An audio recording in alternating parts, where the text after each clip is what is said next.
Shalom. Puji nama Tuhan. Sukacita. Amin. Saudara, kali ini kita akan melanjutkan tentang kesaksian naga tanah, di mana naga tanah yang kemarin kita sudah terangkan itu adalah kepala. Ya, saudara, kepalanya di situ itu adalah pacitan. Kemudian kita lihat lagi yang ada ke bawah, melengkung itu sampai ke atas. Kita akan mendengar kesaksian tentang Cilacap, Nusa Kambang, dan yang ujung itu adalah ekornya adalah Banten. Saudara, mari kita melewati semuanya ini dengan sungguh-sungguh kita tahu bahwa semuanya ini adalah kesaksian hidup, dan semuanya ini ada karena Tuhan punya rencana atas hidup kita. Amin. Sehingga saudara bisa menikmatinya. Saudara yang terkasih, kita akan masuk di dalam satu kesaksian yang pertama. Seperti biasa, saudara, kalau kita mau masuk di dalam pementerian atau doa untuk naga, kita ini puasa, saudara. Setiap hari kita puasa, sehingga penyertaan Tuhan bukan seperti kita dengar suara Tuhan, enggak. Itu penyertaan Tuhan yang akan menuntun semuanya ini, karena kalau bukan karena Tuhan, maka saya juga tidak tahu kemana arah tujuan. Kenapa? Karena saya sendiri juga tidak tahu peta, tidak tahu juga bagaimana ular itu betul-betul ada seperti ini, saya tidak tahu. Tetapi begitu kita sudah mengurapi titik-titik itu, dan Tuhan berkata gambarlah itu ular, maka kami meminta seseorang untuk menggambarnya. Nah, itulah yang kita lihat itu, saudara. Kita bersyukur karena Tuhan sudah memakai orang ini untuk melihat yang sesungguhnya ular itu begitu besar dan panjang sekali, saudara. Tanah yang naga yang paling panjang dan paling besar itu adalah naga tanah. Saudara, pertama-tama tanggal itu hari pada tanggal 30 Maret, saudara, 2018. Kita ini menuju satu bandara dari Surabaya ke Jakarta. Tujuan kita adalah pelayanan pengurapan, saudara. Dalam proses kehidupan kita ini, saudara, jalan kehidupan kita ini ditentukan hari-hari bersama dengan Tuhan. Dalam perjalanan ini, seringkali perjuangan ini tidak mudah karena kita banyak masalah yang terjadi di dalam kesaksian demi kesaksian. Saya ulang lagi, saudara, karena tadi itu kesaksian di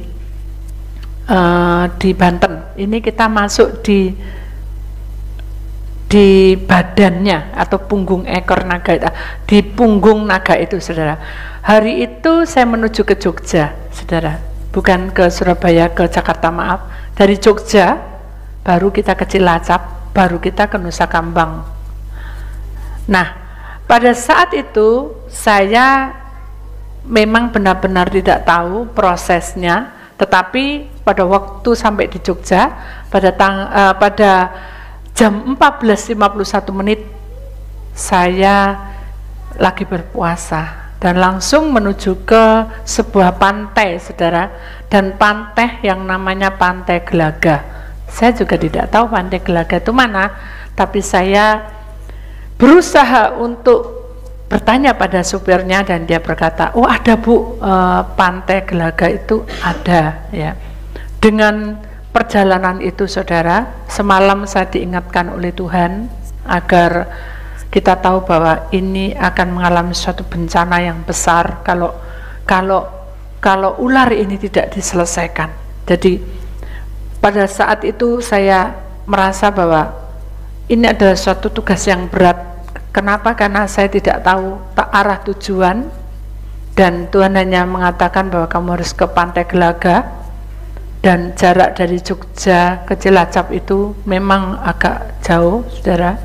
Dan saya juga tidak tahu apa yang terjadi di Pantai Gelaga itu awalnya bagaimana, dan kita berdoa. Di situ ada malaikat Tuhan yang mengatakan,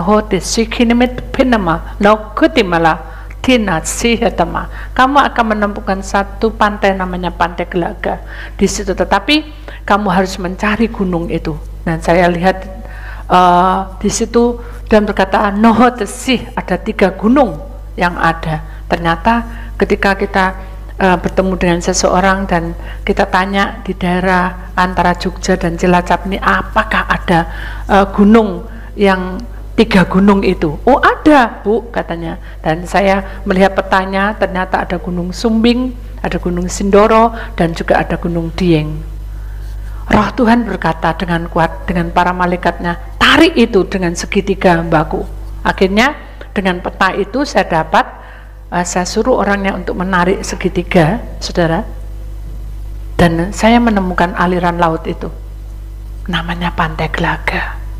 Tuhan ajaib, Tuhan ajaib, amin. Kalau bukan karena Tuhan, saya juga tidak bisa mengarang-arang gini, karena saya juga tidak tahu. Kalau saya ngarang, berarti saya juga bohong. Tidak ada gunung 3, tapi ada gunung 3, saudara. Dari situlah saya merasakan Tuhan, Engkau baik sekali, dan saya percaya dengan saya melihat kenyataan ini, saya bisa membayangkan bagaimana itu pentingnya pengarahan dari Roh Allah di tengah-tengah kita. Itu penting, saudara. Kalau perkara ini aja Tuhan atur, apalagi perkara hidup kita. Dan saya ingat juga ada satu kesaksian, kalau kamu tidak pergi ke Jogja dan ke Cilacap dan tidak ke Nusa Kambang, ke punggung itu, dan kembali lagi ular naga itu menuju ke Jakarta, kamu tidak tutup punggung ular itu, maka kamu akan melihat bencana yang sangat besar dan parah. Sebab lempengan bumi itu akan bergerak sama saja membuka celah ular naga itu, supaya ular naga itu leluasa bergerak, sebab gerakannya bisa membahayakan Jakarta dan sekitarnya. Tanah di mana-mana ambles, sedangkan air laut naik, bencana di mana-mana, tenggelamlah Jakarta. Dan itu yang kami tidak mau, Tuhan. Dan menjaga kita semua dengan kepak sayap kemuliaannya, menghalau ular naga tanah itu agar ditaruh di tengah-tengah pusaran lautan. Saya tidak tahu maksudnya, tapi saya sudah tahu ini. Dengan doa-doa ini, maka saya berani untuk menuju ke Pantai Gelaga. Dan setelah sampai di Pantai Gelaga pun, saudara, secara logika, saudara, secara manusia saja saya juga bingung, sing diurapi yang mana, betul enggak, saudara? Gelaga, Pantai Gelaga itu luas, betul enggak? Dari ujung ke ujung, sing mau mbok urapi sing mana? Kalau kita urapi dari ujung ke ujung, ya sedang kelenger, saudara, betul enggak? Saya enggak tahu, Tuhan. Saya berdoa, mari kita doa. Pada waktu mobil ini berjalan menuju ke Pantai Gelaga, sudah di tempat itu kita berdoa. Di tempat doa itu Tuhan memberikan tanda kepada saya, carilah tempat yang ada seperti bangunan yang agak rusak, dan dia punya seperti apa ya ini namanya, penutup atau atap yang sudah tidak terpakai. Di mana, saudara, kita cari? Di mana, saudara? Gak tahu di mana. Ya sudah, Pak, kita jalan aja. Seperti pada waktu saya berdoa, Tuhan bilang, keluar kamu hembaku. Loh, kok aku di dalam rumah sembahyang kok suruh keluar? Ingat gak kesaksian saya? Keluar kamu ke sebelah timur. Timur mana? Barat mana? Akhirnya saya tanya sama suami saya, itu kesaksian saya. Kok sebelah timur itu mana? Pasar. Mateng, sudah pasar. Dari ujung sana ke ujung sana. Saya mau ketemu siapa? Tapi karena itu perintah Tuhan, saya keluar. Begitu saya keluar, saudara, saya tidak tahu dari ujung ke ujung, kembali lagi ke ujung, kembali lagi, sampai 3 kali sudah akhirnya hampir putus asa kan. Tapi di tengah-tengah saya mau pulang, ada seorang wanita yang mau diperjualbelikan. Nah itu, saudara, itu kesaksian saya. Demikian juga dengan Pantai Gelaga ini, kalau nanti dari ujung ke ujung tidak tahu, ya kita kembali lagi ke ujung lagi. Itu harapan saya. Tapi Tuhan bilang, Roh Kudus bicara, berdoalah kamu, karena waktunya sangat cepat. Jadi kita tidak boleh lebih dari setengah malam jam 12, saudara, harus selesai semua. Waduh, kan bingung, saudara, gak tahu jalan, harus jam 12 harus selesai semua. Akhirnya kita berdoa, Tuhan tunjukin itu, berdoa lagi, kok tidak ada ya Tuhan yang namanya bangunan yang rusak, tapi ada atapnya tidak pernah dipakai. Saya sampai bilang gitu, bapaknya bilang, Bu, semua bangunan di sini yang gini nih, katanya. Gak ada yang aneh-aneh, Bu, gak ada yang rusak didandani, gitu. Ya diperbaiki. Waduh Pak, iya Pak, tak bilang gitu daripada debat. Sudah jalan lama ujung, Bu, ini sudah ujung Bu. Iya Pak, jalan aja Pak, gitu. Begitu ujung, belum sampai ke ujung, malaikatnya sudah awe-awe, ini loh tempatnya, katanya. Oh tuh Pak, saya bilang gitu. Terus bapak itu bengong-bengong, iya, memang ada. Nah, kita lihat saudara, kalau kita perhatikan, saat kita ini mengurapi, begitu saya temukan itu, Tuhan bilang, tarik garis lurus ke tempat ujung itu. Nah ini kita video saudara, di ujung itu, nah itu lurus, nah itu saudara, yang tidak terpakai. Ada benar di situ sudah. Padahal saya tidak pernah ke situ. Saya menangis, Tuhan, Engkau baik sekali. Karena Engkau baik dan aku tahu ini semua adalah pimpinanmu. Kalau bukan, saya tidak tahu kemana arahnya. Begitu saya lagi pengurapan, saudara, dengan kejadian yang saya terima itu sudah senang ya, saudara. Tapi tiba-tiba, saudara, tiba-tiba aja, saudara, yang saya waktu doa, penglihatan saya secara roh, saudara, di dalam roh, tiba-tiba air laut itu bercabang 3, jadi pecah lautnya. Jadi laut yang kita doakan itu jadi kayak 3 aliran gitu, saudara, 3 bagian, mengeluarkan seperti merah muda warnanya air laut, berbentuk pusaran, lalu punggungnya ternyata begitu buka 3 itu tadi, saudara, ada merah, kemudian keluarlah, bukan, punggungnya ular itu keluar, seret, punggung badan ular itu bergerak. Saya bingung, para malaikat itu sedang berjaga-jaga, dan saya khawatirnya pada waktu saya ngasih minyak pengurapan, punggungnya kena terus keluar gini, ya ada apa gitu, atau mungkin saya dewa begitu, kan kita tidak tahu. Secara logika saya juga ada rasa kekhawatiran, tetapi secara roh saya tahu ini jalan Tuhan.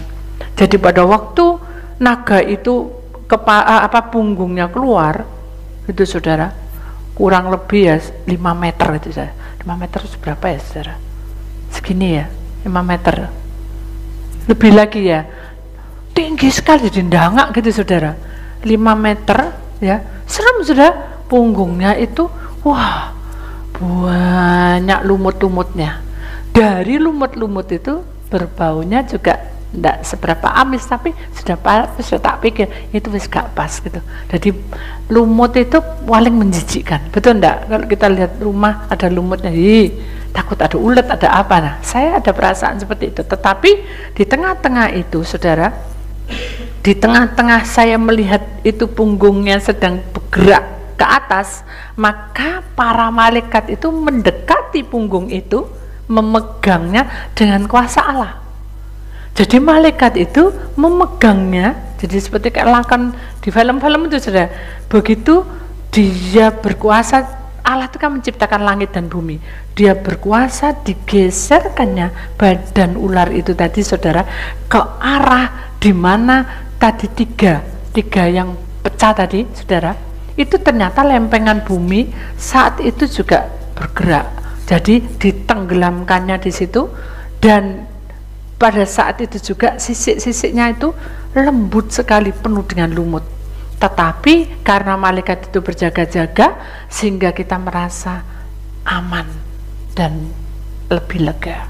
Waduh, lego, sudah malaikatnya sudah jaga, sudah ya apa ya, urapono, kasihnya urapan. Dan Roh Kudus berbicara lewat pelantarannya. Tuhan Yesus berkata, malaikatnya berkata, kamu, hei hambaku, kamu tidak tanya kenapa ada warna merah muda. Waduh, tidak tahu. Saya sudah ngeliat punggungnya, gak mikir, saudara, mau nanya kenapa air laut tadi merah muda. Ternyata Tuhan tunjukin di sini, ketahuilah bahwa penduduk di sekitar itu kalau mimpi-mimpi buruk, saudara, dan ada musibah, mereka sering membuang bunga-bunga itu sesajen di laut itu, sehingga itu membuat makanan naga. Jadi yang di sesajen itu untuk makanan naga itu selama ini dimakan, saudara. Dan pada saat muka atau lempengan bumi itu bergeser, saudara, sesajen-sesajen itu tadi berbaur menjadi hitam kehitaman karena tanah tadi itu kan ambles, saudara, bercampur jadi satu. Kemudian barulah, saudara, tanah yang merah muda campur tanah tadi itu naik ke atas lautan. Jadi badannya naik ke atas, masuk lagi sama malaikat, terus ditutup lagi sama lautan tadi. Tapi tanah-tanahnya juga menutup. Tuhan ajaib. Kalau saya ingat gitu, ingat perjalanan bangsa Israel. Ingat, bangsa Israel sudah jedok, begitu Musa taruh tongkatnya, sudah terbelahlah Laut Merah. Allah berkuasa atas hidup manusia. Amin. Allah juga berkuasa atas alam semesta ini. Jadi saudara, mari kita ingat dengan kesaksian ini, maka kita tahu bahwa Tuhan punya kuasa. Setelah itu legalah saya, kita melewati satu tempat lagi, hutan yang lebat di sepanjang jalan, bukit-bukit yang hijau, wah menyenangkan, saudara. Dataran luas, tanaman hutan besar, pohon-pohon, rumah-rumah penduduk, semuanya menyenangkan, saudara. Pantai sebelah kanan tepat itu adalah pantai, saudara. Sepanjang jalan itu pantai. Saya duduk melihat dari kaca mobil itu terlihat, wah bagus sekali, saudara. Walaupun tadi ngeri, tapi saat saya melewati itu semua, Tuhan menghibur saya supaya saya tidak ya, karena saya tahu bahwa Tuhan tahu bahwa kalau saya lihat lumut, lihat darah, pasti mau tumpah gitu, saudara. Nah, Tuhan memberikan perjalanan itu sampai 3-4 jam menuju Cilacap. Suasana surga turun dan saya merasa bahwa Tuhan itu baik buat saya. Kemudian dengan perjalanan 3-4 jam itu, hari sudah gelap, sudah hampir 5:30. Semuanya tidak bisa dilihat dengan mata karena hanya remang-remang. Kita menuju ke suatu tempat yang namanya suatu tempat yang harus masuk di tempat Nusa Kambang.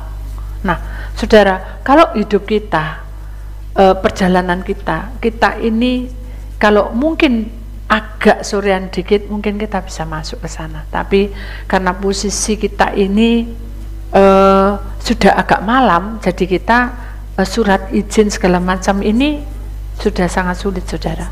Jadi kita tidak bisa ke tempatnya Nusa Kambang, langsung ke tempat daerah itu, tetapi kita besoknya baru bisa. Tapi saya berdoa, ya sudah, kita berdoa. Tuhan bilang tidak boleh, malam ini juga Nusa Kambang selesaikan.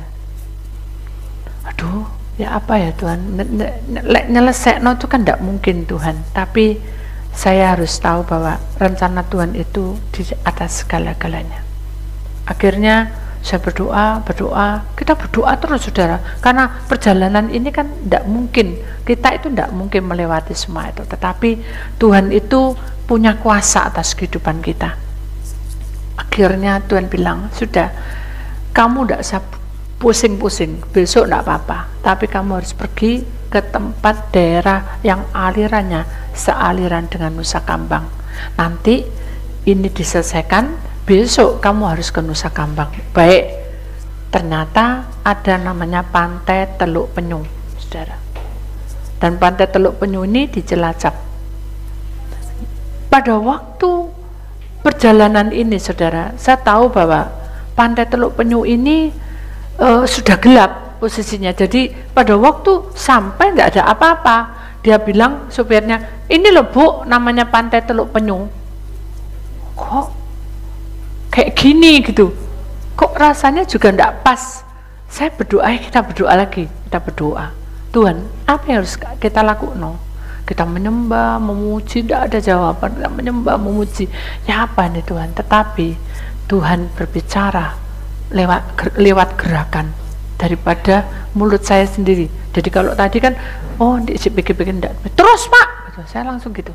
Sudah mati saya kok terus ini ngomongnya apa? Ya sudah terus ya, terus itu tembok. Jadi sopir itu saudara sudah jalan terus, wah maju wow sekali. Itu tembok, jadi bisa kelihatan itu tembok. Sopirnya bingung, Bu, ini tembok mau ditabrak, gitu. Loh Pak, masa tembok? Saya bilang gitu. Iya, lihat tuh Bu. Secara kasat mata memang tembok saudara. Sudah Pak, jalan aja deketi aja. Dalam hati bapaknya, ibu iki step kok. Oh, tembok kan diliwati gitu. Iki mimi berapa terbang itu bayangan logika. Tapi begitu sudah lihat kuasa Tuhan, begitu sampai sudah jedok saudara, sudah tidak ada. Tapi di sini ini ada gang kecil, satu mobil, persis satu mobil, tidak bisa dua mobil. Pak, loh itu Pak ada jalan Pak. Saya bilang gitu.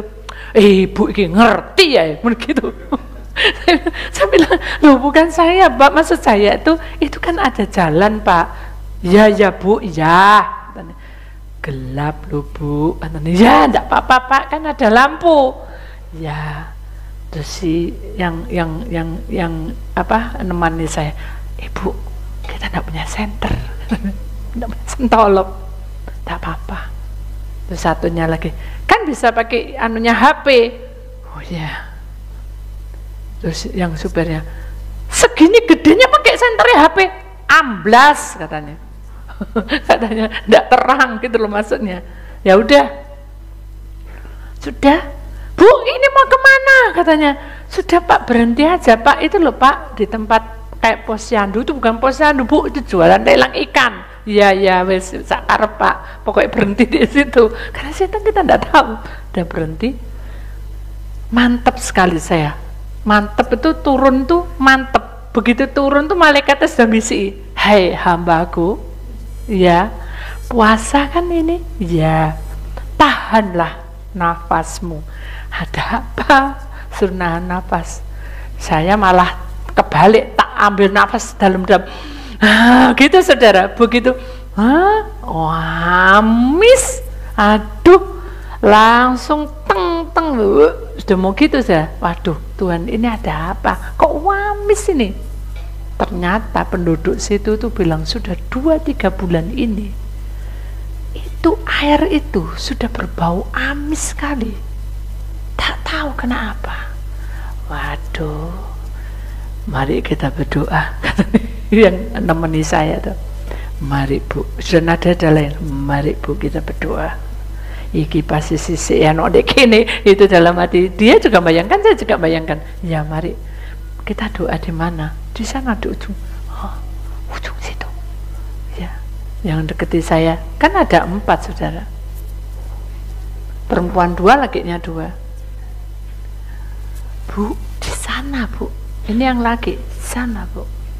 Tidak ada sentolop penerangan Bu. Nanti jatuh Bu. Jatuh masuk dalam ini Bu.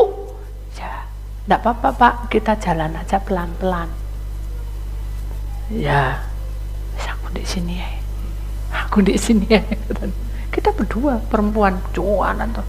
Duingin amis gak karu-karu dus kayak rasanya dah. Ngeleang kita ini kan sudah puasa dari sejak pagi. Belum ketemu tempatnya kita enggak berani makan, ngeleang saudara. Semua berdua ngeleang. Jadi kalau ada kerikil jatuh, kita ikut-ikut nimbung jatuh berdua. Dah jalan. Dah di sini mari kita berdoa. Begitu kita berdoa saudara, saya melihat suasana dari laut itu saudara, serem sekali. Itu penuh dengan banyak seperti kayak apa ya saudara?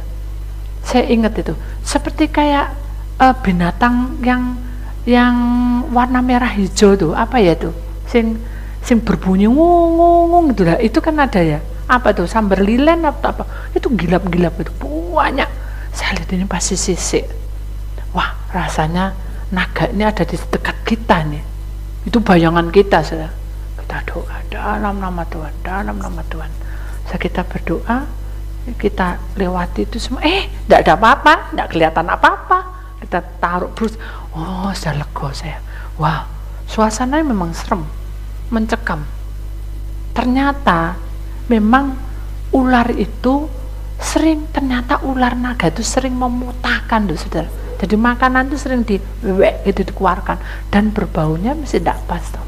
Orang kalau jam tumpah kan berbau. Nah itu yang saya rasakan. Sudah munek ya, dan malas mau makan, malas mau sudah kita masuk, saya doa kita masuk. Begitu kita masuk, selesai sudah tugas yang kedua. Saya sudah lega. Sekarang tinggal besok. Besok tuh apa yang kita lakukan? Jangan pulang, kata Tuhan. Jangan pulang. Loh, jangan pulang di apa Tuhan? Dalam hati saya, ini semua kesalahan Tuhan. Itu pikiran saya. Jangan pulang. Temukan orang yang bisa menuju ke Nusa Kambang. Waduh, terus siapa Tuhan? Sudah, kamu harus tanya orang. Banyak saudara, banyak. Tanya tuh hampir 2 jam sudah. 2 jam, hampir pukul berapa tuh? Pokoknya malam 10, enggak 11. Tanya sana sini. Ternyata saudara, kita tuh sudah melewati tempat tuh, balik lagi, kembali lagi ke tempat yang awal mulanya tadi. Kita tanya, Pak, bisa enggak Pak? Nah, orang bilang 1 juta kita menyewa kapal itu. Mahal banget ya 1 juta. Ya apa ya Tuhan, saya pasrah sudah. Nah, kita saya bayangin 1 juta. Kita ini berdua saya bilang 1 juta sudah oke lah. Mau apa? Itu pelayanan enggak apa-apa. Kita pokoknya sampai ke sana. Setelah kita ketemu dengan orangnya sendiri, orang tinggi besar, persegi mukanya, begitu saudara, kayak anak kuda gitu, mau apa, gitu saudara. Oh, kita ini mau pergi ini, 2 orang yang laki tadi ngomong ini mau pergi ke sini Pak, mau nyebrang Nusa Kambang. Oh, tidak bisa, itu harus izin, gitu. Kalau izin bagaimana Pak? Pukul 9, Tuhan bilang tidak boleh pukul 9, harus pukul 4 fajar. Wah, pukul 4 fajar, bingung ya Mang. Jam 4 apa? Jam 4 yang sini si peteng, si gelap. Nanti aja pukul 7-8 lah. Nggak bisa, saya minta pukul 4. Oh, bisa aja pukul 4, pukul 3 ya mau. Gitu saudara. Ya udah, nggak bahaya ya Pak?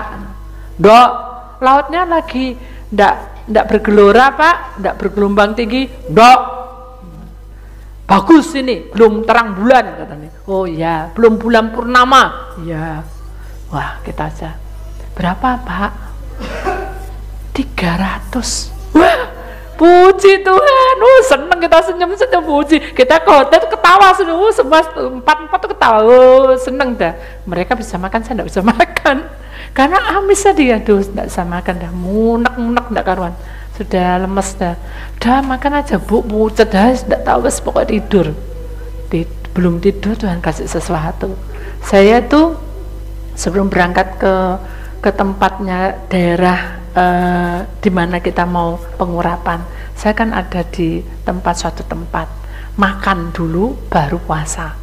Tapi di dalam saat saya makan itu Tuhan bilang, kamu ambil lo pisang godok 2 atau 4. Kok cakep rasanya Tuhan, 2 cukup Tuhan. Itu dalam hati saya, 4, 2, saya ambil 2 akhirnya.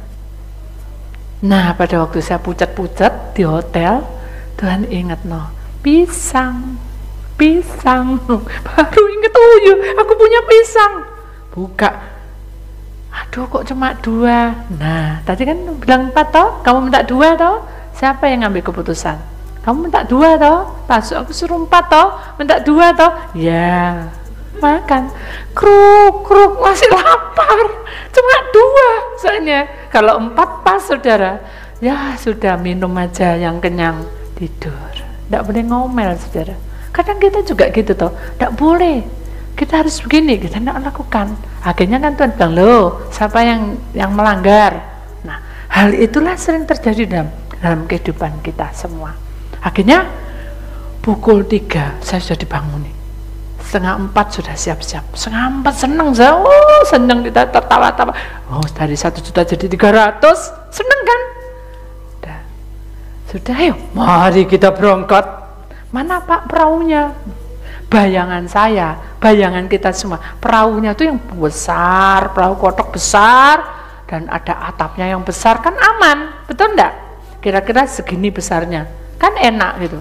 Ternyata saudara, sampai di situ kita tuh bengong-bengong, Pak, perahunya mana? Ini, saudara tahu, perahunya segini tok, saudara.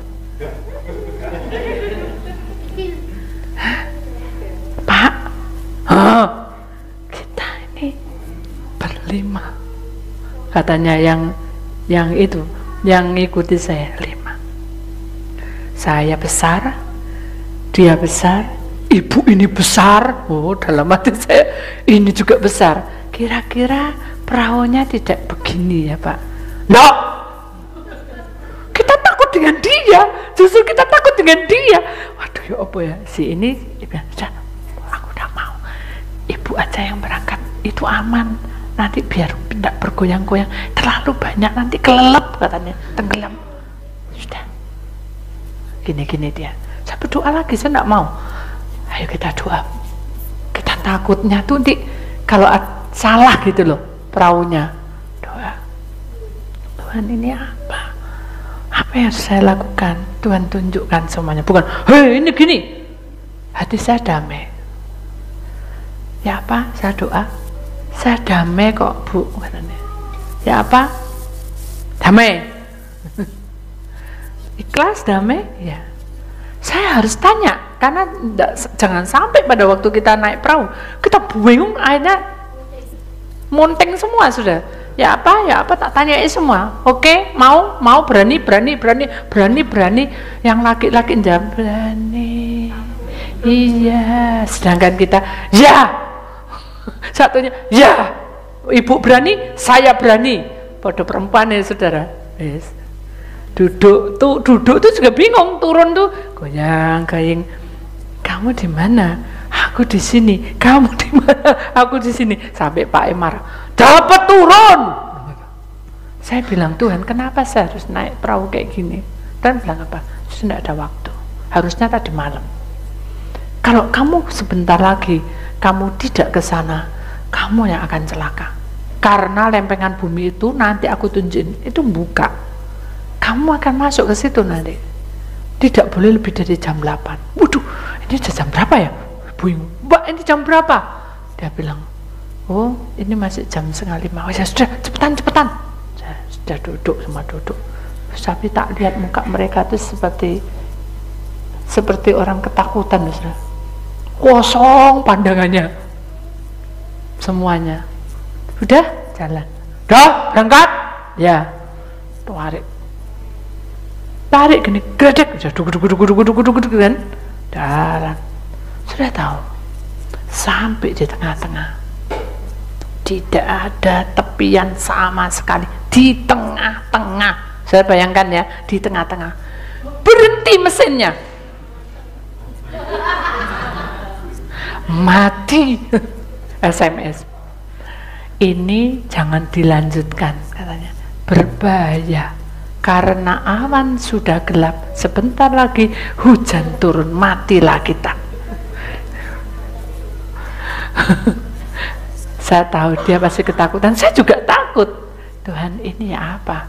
Jangan diteruskan, tapi matinya tidak ditulis saudara. Jangan diteruskan, katanya. Ini berbahaya. Saya berdoa, Tuhan, apa yang saya lakukan?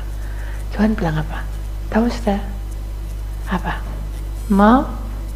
Mengalir hambaku. Aduh, mengalir. Ini loh Tuhan, ini mesin mati suruh mengalir. Ya apa Tuhan? Oh Bapak ini setengah mati loh. Duet mati lagi, mati lagi sampai ping 10, sampai dicemplung no jangkare. Begitu jangkar dicemplung no kan begini saudara. Mereka sepegang semua, gak berani ngeliat. Saya yang kebingungan, Tuhan, saya lihat atas saja. Tuhan, ini apa yang kau mau? Hambaku, pujilah aku. Aduh, posisi kayak gini suruh memuji Tuhan. Tuhan, apa yang saya lakukan? Pujilah aku. Kalau kamu tidak bisa, berdoa aja. Tuhan, saya doa menyembah darahmu, tapi saya tidak tutup mata, saudara. Darahmu menyucikan Tuhan, kuduskan, kuduskan. Enak-enak nyanyi, kuduskan Tuhan, enak-enak doa, kuduskan, sucikan. Nah, mata kan gini-gini. Sudah tahu, ternyata perahu yang kita tempati ini kan gini, saudara. Di kiri kanan semua ini ada rohnya. Roh yang sininya itu ada luka. Terus sininya ada yang sobek. Terus sininya juga ada yang sobek. Mukanya kayak mumi-mumi semua. Nakut zombie gitu. Semua mari perahu kita. Nah, saya Tuhan, apa yang saya lakukan? Tidak mungkin saya cerita sama mereka, bisa teriak lari-lari ini. Ya apa nih Tuhan? Apa yang saya lakukan? Tuhan tidak bilang, ayo cepetan doa usirin. Tetaplah kamu menyembah. Hei hambaku, sembah. Tuhan, kau berkuasa, darahmu menguduskan, darahmu menguduskan. Jangan sampai ya baju ini ketarik-tarik. Darahmu ini tangan saya megang-megang gini. Begitu saya berdoa darah Tuhan, kurang lebih 5 menit, saudara. Dipegangi sama roh itu 5 menit. Goyang-goyang. Bapak ini sudah sampai putus asa. Biasanya tidak seperti itu. Begitu darah Tuhan sampai berapa kali gitu, ada malaikat Tuhan turun. Nama itu malaikat Mikael pasti. Dia sarungkan pedang. Hilang semua sudah.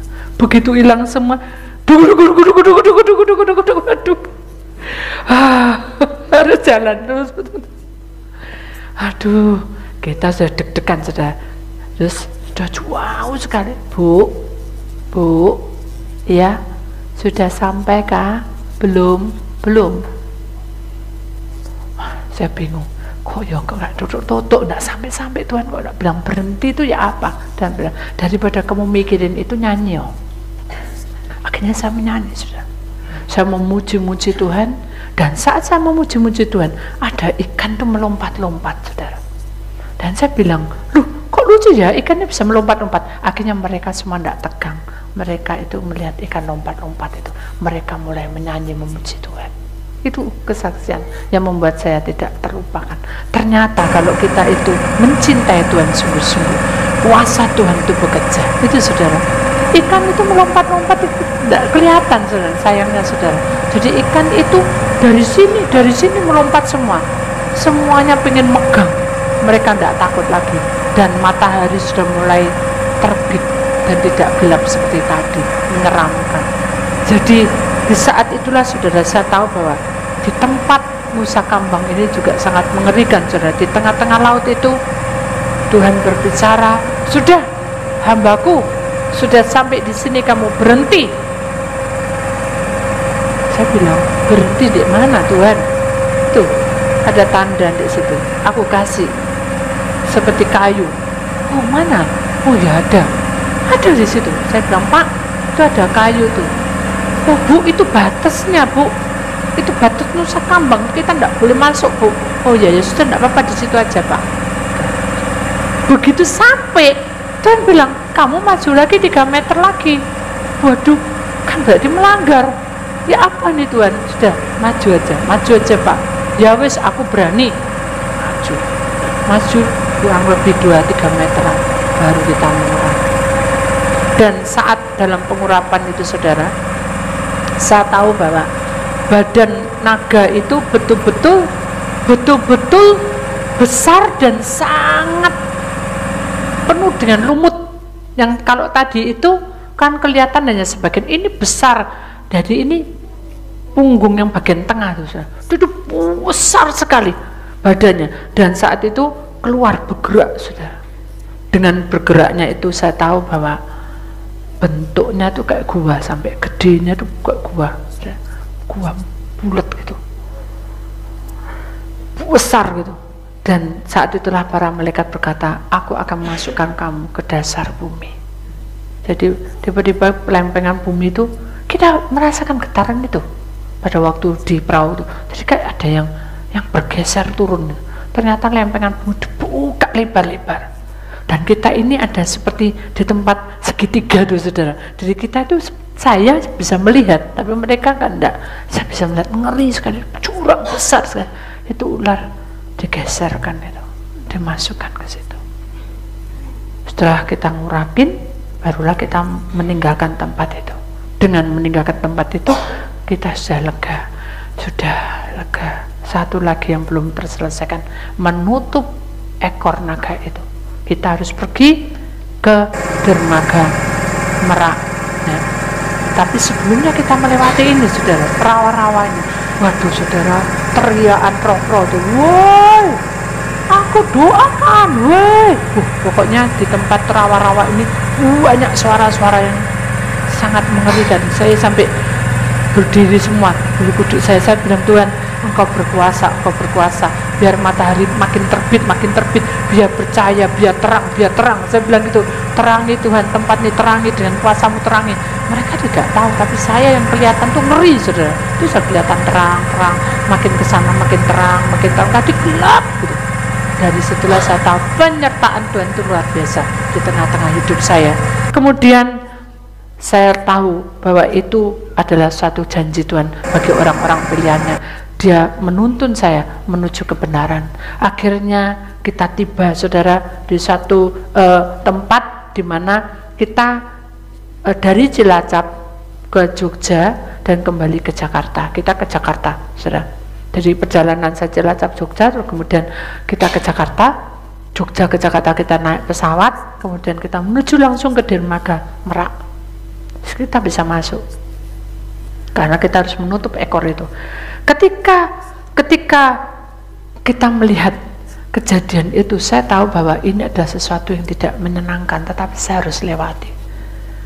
Begitu saya tiba di situ, saya itu maunya di tempat perhentian kapal. Itu kan ada perhentian kapal yang lurus itu. Saya mau ke sana, tapi Tuhan bilang jangan ke situ, kamu harus ke tepi ini. Ya wis lah, di situ lebih serem, pikiran saya lebih serem. Siapa tahu di situ ada ekor naga.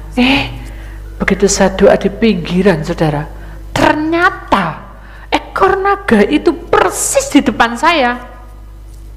Jadi pada waktu kita doa, waktu kita doa mau pengurapan, Tuhan menggerakkan ekor itu sehingga kita mau miring gini, saudara. Sudah kita ini sudah seperti orang kayak lindu gitu, sudah kemiringan gini. Saya pikir hanya saya, ternyata semuanya juga gitu. Kok miring ya? Waktu dia sudah doa amin, tadi waktu doa dia diem aja berdoa terus.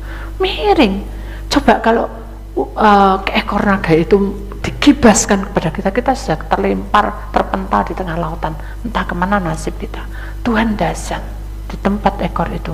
Saya betul-betul Tuhan berikan kuasa sampai akhirnya digeser sama malaikat, dimasukkan ke tempat lempengan bumi yang menganga tadi itu. Sudah ketutuplah lempengan bumi itu dengan ular itu. Sudah tidak ada sesuatu yang membuat bencana. Kenapa? Karena lempengan itu, saudara, bergerak tetap, itu alam. Tetapi kalau itu tidak ada yang nutup, itu kan menganga gitu, pasti kita akan mengalami kecelakaan. Tetapi bencana besar, tapi karena begitu buka ditutup itu jadi ganjel, saudara.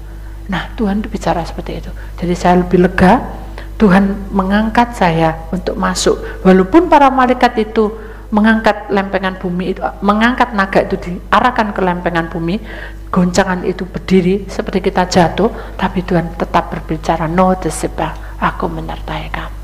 Selesai sudah, saudara. Kita ngurapi badan punggung naga.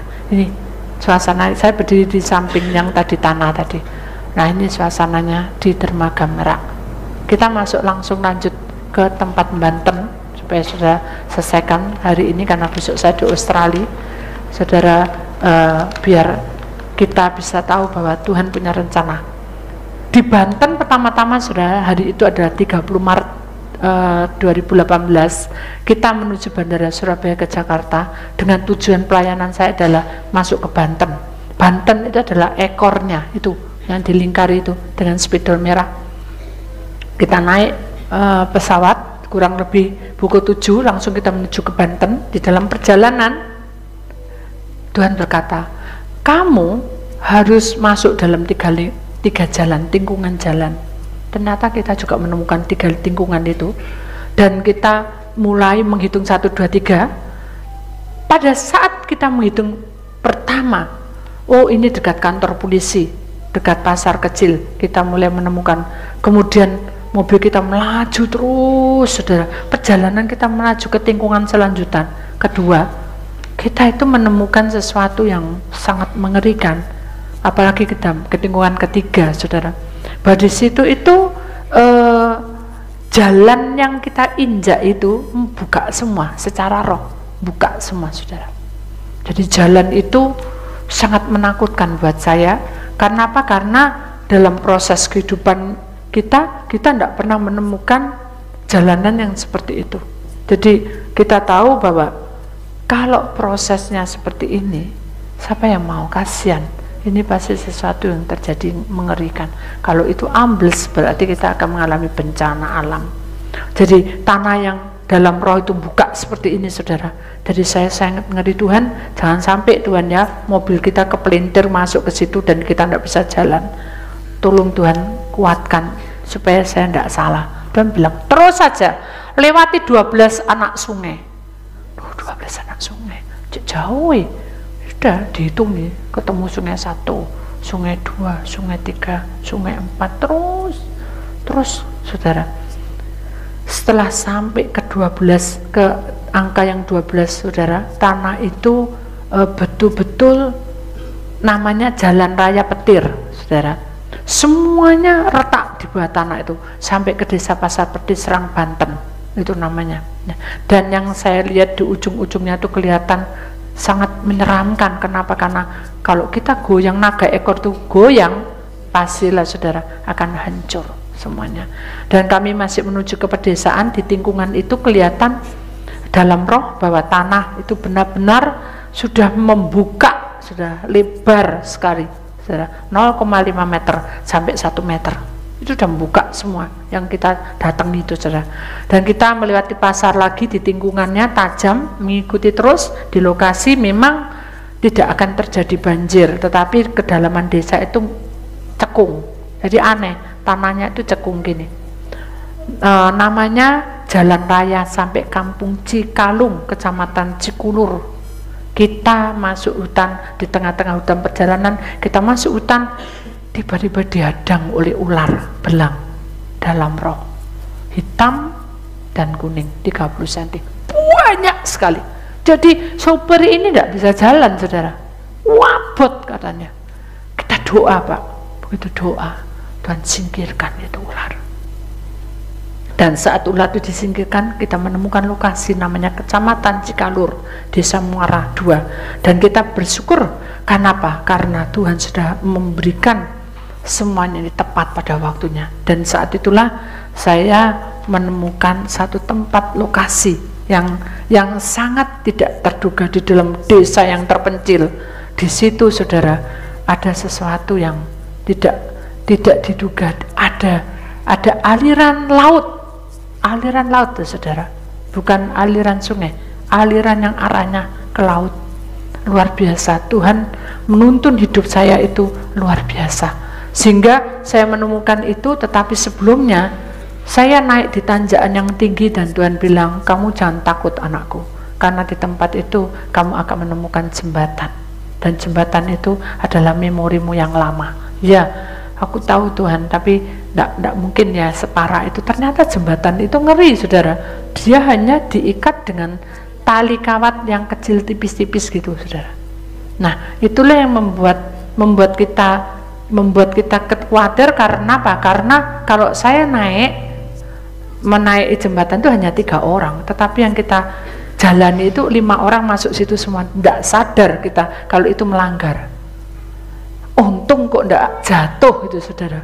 Karena yang satunya, yang 2 doano, yang satunya moto-moto, yang satunya lagi ngerekam. Jadi semuanya kan sudah bekerja masing-masing.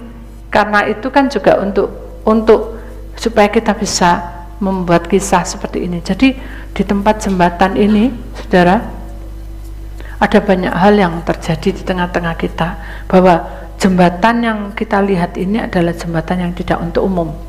Jadi untuk penyeberangan desa itu tok. Ternyata di penduduk di situ juga sukanya itu membuang bunga juga di situ. Kalau kita lihat pusarannya sangat seram, saudara. kita lihat pusarannya, kita nanti ada videonya saudara. Jadi di tempat di mana kita ada saudara, kita itu tidak sadar bahwa ada hal-hal yang tersembunyi seperti ini. Ini laut saudara, aliran laut, arah ke laut, aliran laut besar. Padahal ini di dusun yang terpencil, tetapi saluran kayak gitu saudara, besar dan dalam sekali. Dan saya melihat semuanya ini sangat mengerikan, tetapi Tuhan sudah memberikan penglihatan pada saya pada waktu saya naik ini jembatan. Saya melihat wajah Tuhan atau berhadapan dengan Tuhan, dan dia mengulurkan tangannya, kemarilah kamu, jangan takut karena aku tahu 5 tahun umurmu kamu punya memori yang tidak baik. Benar, karena 5 tahun itu saya diajar mati-matian sama mama harus melewati jembatan yang seperti ini. Tapi ini lebih serem, yang kalau itu sudah kuat kokoh bangunan, tapi saya takut ketinggian. Nah, dari situlah Tuhan mengingatkan, kalau kita punya memori lama, kita tidak boleh terbawa. Kalau terbawa, kan akhirnya kita tidak bisa nyebrang. Intinya seperti itu. Jadi di tempat itulah saya tahu bahwa Tuhan sudah menunjukkan kuasanya. Saya mengurapinya, selesai sudah, tidak ada sesuatu yang aneh di situ, karena saya tahu bahwa di tempat itu Tuhan berikan kuasa atas kehidupan saya, sehingga saya berani untuk menyeberangi jembatan itu. Kemudian saudara, di dalam kehidupan saya juga saya tahu bahwa ini adalah satu pengertian yang harus kita tahu, bahwa Tuhan itu berkuasa atas langit dan bumi ini. Dia akan menunjukkan kemana pun kalau itu menjadi kehendaknya. Kemudian kita lanjutkan lagi saudara, kita menuju ke suatu desa namanya Desa Sukamaju, Kecamatan Malimping. Banyak sekali belalang kayu di situ, menghambat juga. Jadi disetir tapi berat. Kita doa lagi supaya belalang itu disingkirkan sama Tuhan. Begitu disingkirkan saudara, wow, perjalanan sudah capek rasanya. Ini apa bu, belum ketemu bu, ya kita doa aja, kita doa. Ternyata Tuhan tunjuk, berhenti kamu di tempat bukit ini. Bukit mana? Oh, ini ada bukit, ya kita berhenti di sini. Sudah, kamu berdiri dan kita berdoa di sini. Jangan takut. Pada waktu saya berdoa saudara, saya melihat pemandangan yang di luar kemampuan saya. Ternyata di depan saya itu ada sungai saudara, di depan saya ada sungai ya. Terus kemudian sungai itu sebelah kiri saya, kemudian di laut di sebelah kanan itu ada lautan yang luas. Saya tidak tahu, tak pikir itu langit gitu saudara. Dan di depan saya persis itu ada jurang, tapi ada mata airnya. Dari situlah saya mengerti Tuhan itu dahsyat. Tarik itu segitiga anakku, itulah tempat kamu harus mendoakan. Kita doa, karena ekornya di situ juga. Doa sudah.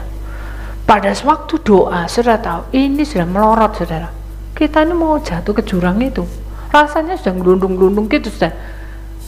Kita ini merasa, semua orang ternyata juga mendoakan juga merasakan bahwa getaran tanah itu miring, betul-betul miring ke arah jurang. Tuhan kuasa atas hidup kita, amin. Dia menjaga kita seperti biji matanya, sehingga saya bisa kuat karena Dia. Itu intinya. Jadi dalam perbatasan hidup kita ini saudara, Tuhan punya rencana indah atas hidup kita. Kemudian setelah saya sudah mengurapinya, kita berjalan lagi. Tuhan bilang, ini terakhir anakku, kamu harus menuju ke tempat terakhir di mana kamu akan menyelesaikannya. Kamu harus melewati ini, satu perbatasan kota, bukan perbatasan desa. Perbatasan desa itu banyak Tuhan. Ini batas, ini batas. Doa, 1 jam, 2 jam. Dan bilang, temukan hutan yang besar pohon-pohonnya. Hutan besar pohon-pohon. Oh, ini hutannya, oh kecil-kecil kok. Oh, ini hutan, oh kecil-kecil. Akhirnya benar, itu besar-besar.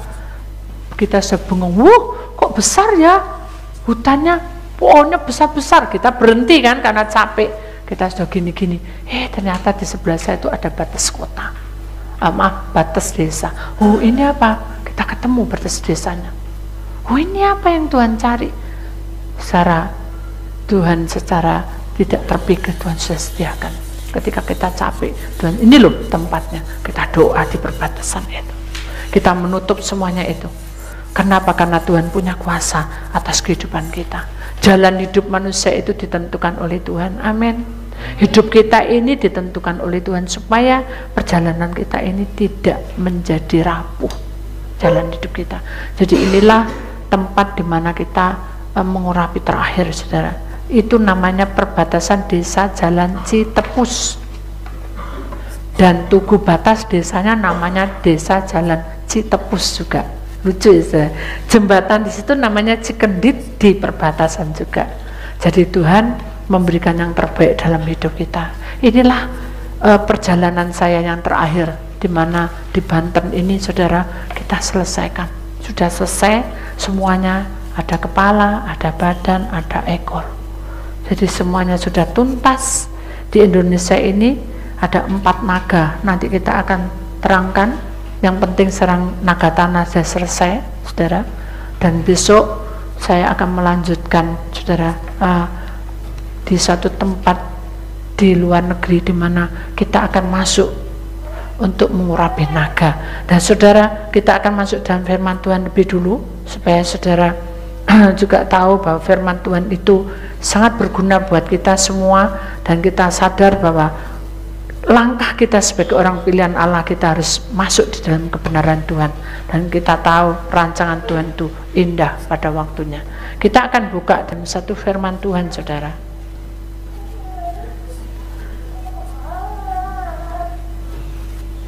Di sini di dalam kita akan buka di dalam kitab Mazmur 148 ayat 7. Pujilah Tuhan di bumi, hei ular-ular naga dan segenap samudra raya. Jadi saudara, semua binatang ciptaannya, semua yang diciptakan oleh Allah itu memuji-muji Tuhan. Tetapi bukan berarti naga itu memuji-muji Tuhan, tetapi itu menunjukkan bahwa hidup kita di atas kuasanya. Tuhan berkuasa atas setiap pribadi manusia. Dia berkuasa atas naga ini, dia juga berkuasa atas hidup kita. Kalau naga ini tidak dimatikan tetapi digeser untuk ditutup, untuk bencana tidak makin parah. Kalau ada lempengan bumi bergerak, maka Pulau Jawa ini tidak akan terjadi apa-apa, dan Indonesia menjadi makmur adanya. Itu yang Tuhan mau.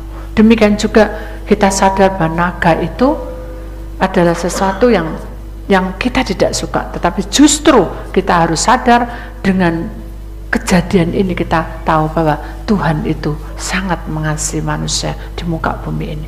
Biarlah kita melewati jalan salib yang ditunjukkan ini, salib, walaupun keliling kita gelap gulita, keliling kita penuh dengan bara api, penuh dengan amarah, penuh dengan semua manusia bisa berubah.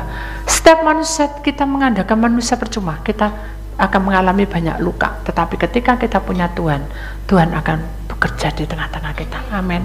Dia akan membuka pintunya, karena dia adalah kebenaran dan hidup. Kalau ku hidup bagimu, hatiku tetap menyembahmu. Dunia tak bisa menjauhkanku dari kasihmu. Selama ku hidup bagimu, mataku tetap memandangmu. Dunia tak bisa menjauhkanku dari kasihmu. Siapa yang bisa menjauhkan? Selama kita setia, dan pasti bersama kita selalu. Amin.